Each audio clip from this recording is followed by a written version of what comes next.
राज्यामध्ये शुक्रवारपासून पावसाचा जोर पुन्हा वाढणार। राज्यातल्या अनेक भागांमध्ये अतिवृष्टीची शक्यता। मराठवाड्याला पुन्हा अतिवृष्टीचा इशारा। शेतकऱ्यांना सर्व मदत करणार, वाऱ्यावर सोडणार नाही। मुख्यमंत्र्यांनी शेतकऱ्यांना दिला विश्वास।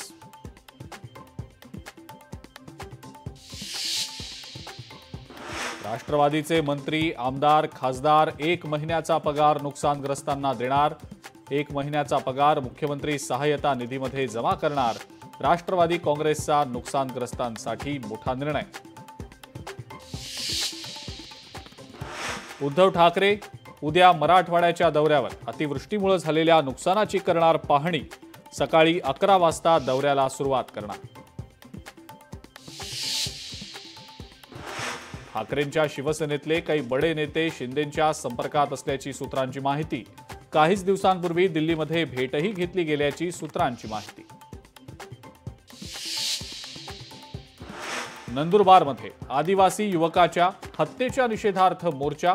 पोलीस आणि आंदोलकांमध्ये दगडफेक। आंदोलनादरम्यान 3 जण जखमी झाल्याची माहिती।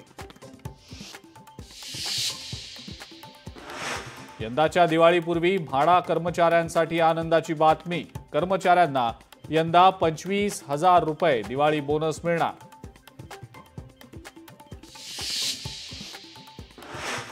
सहा माओवाद्यांचं गडचिरोलीमध्ये आत्मसमर्पण। पोलीस महासंचालक रश्मी शुक्लांच्या उपस्थितीत आत्मसमर्पण। 3 पुरुष 3 महिलांचा समावेश।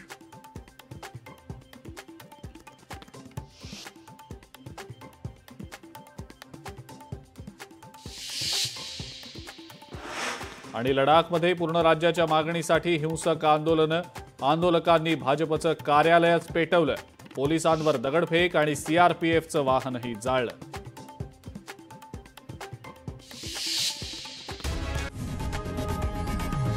लोकशाही मराठी ऐका, पहा, जागरूक रहा।